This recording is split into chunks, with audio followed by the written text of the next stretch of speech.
Hey folks, welcome back. So, the last couple of weeks we took a listen to some crazy examples of recordings to see if people thought they were music or not music and why.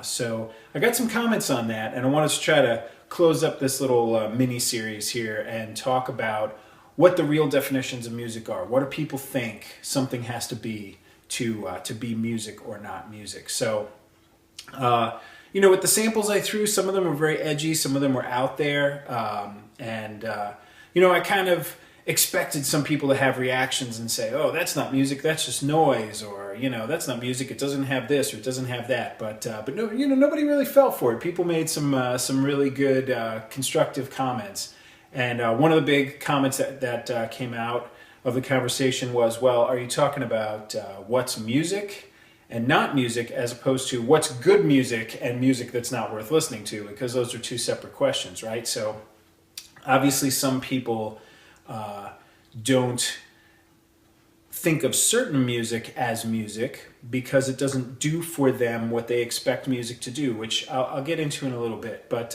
let's take a look at some definitions that have come by. So the first one I want to start with is actually a definition that I got in my high school music appreciation class, right? So they talked about music and they defined it this way: artistic expression using sound in time. That was the definition we were given in freshman year of high school music appreciation class. Well, okay, it's artistic expression using sound in time. I personally find that a little redundant because sound only exists because of time, but yeah, I get what they're saying. So okay, so it has something to do with artistic expression. It sort of implies that whoever creates it is trying to say something, right?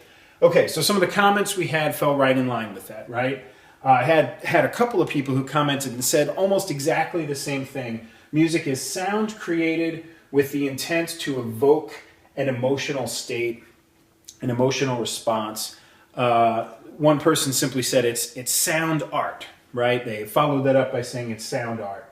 I had another friend on Facebook who simply replied and said music is encoded emotion. So this gets at an interesting idea, right? That music is created with the intent of conveying some kind of emotional message, right?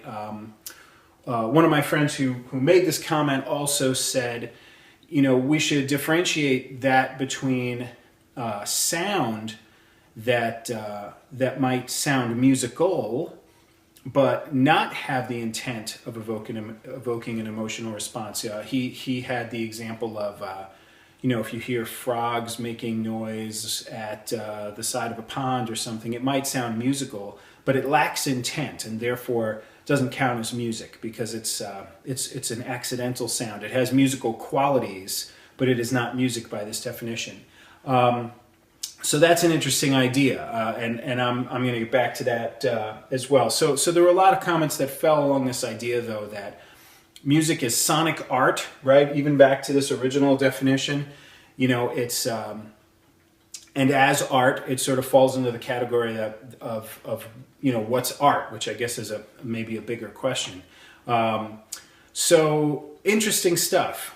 One other definition I want to throw out there, which I actually used in my audio engineering curriculum when I taught audio engineering at community college. In one of my lectures, we were talking about the axes of musical production, which maybe I'll make a video on. I'd like to make a video on at some point, talking about sound recording and what sound recording is about. And I sort of have this way of mapping it out. But one of the ends of one of the axes is what I call just time painted with energy, right? It's just all about sound. It's very free flowing. So this is maybe sort of poetic, but I don't know if it's really very helpful. It kind of makes implications of art by using the word painted. Obviously, it's an insufficient definition because it doesn't specify what kind of energy it is, right? If I paint time with light, that's a movie. That's not music, right? So I guess I would have to insert kinetic vibrational energy, between 20 and 20,000 kilohertz, or I don't know. Anyway, the point is that there's a lot of these definitions that talk about artistic intent, right? So I think those are pretty good definitions of music, but I want to throw another one at you too. And this one is based on a conclusion that I came to from a personal experience that I had many years ago. One morning, I got up in the apartment I was living in at the time, and it was just sort of a quiet morning. I was going about starting my day, and I think my roommate at the time had already left, so I was in the apartment alone, and all of a sudden I heard this sound. It sounded like a low droning kind of note, and it slowly changed in quality, slowly changed in timbre over time.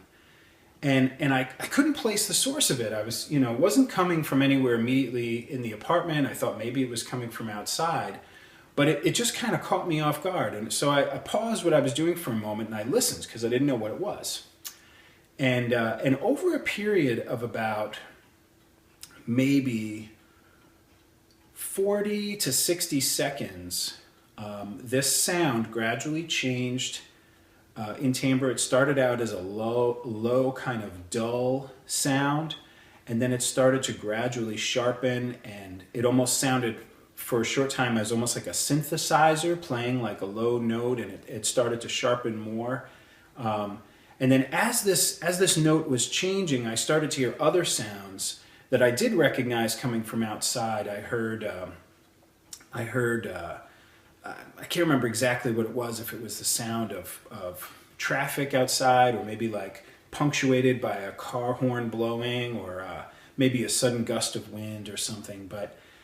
And then eventually this low note that was slowly changing in timbre and getting louder and louder, it sharpened to the point where I recognized it, and what it was the sound of a helicopter that was passing.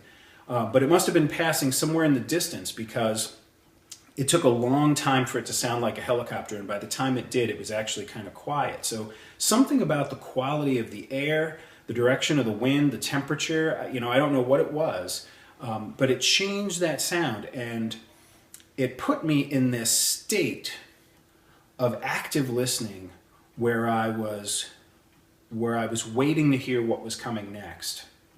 And by the time that note subsided, by the time that helicopter sound was gone, I felt like I had just listened to a musical piece. And of course, part of me was like, oh, wow, I wish I could have recorded that somehow, right?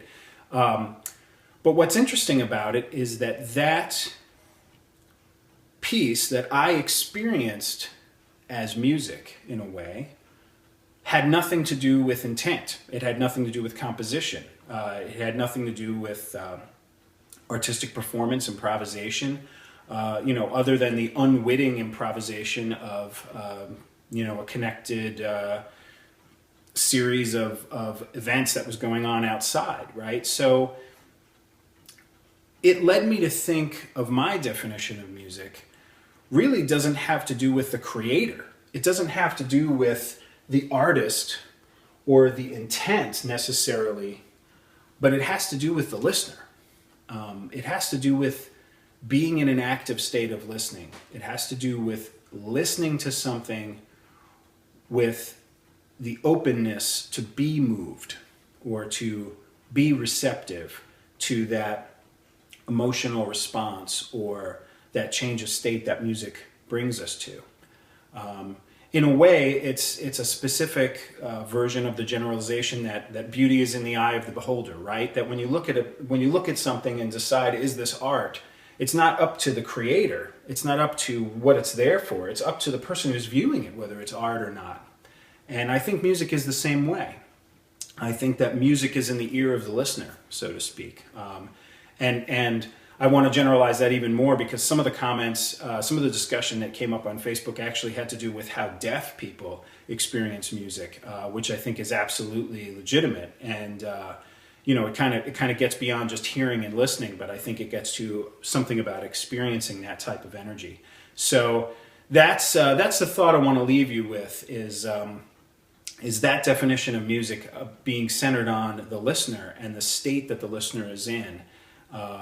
regardless of really what the sound is coming from or what it's intended to do. So anyway, food for thought. I enjoyed this fun little journey, throwing some crazy recordings at you and getting your thoughts. And I welcome additional thoughts if you agree or disagree with my own view on what music is. All right, thanks, and talk to you again next week.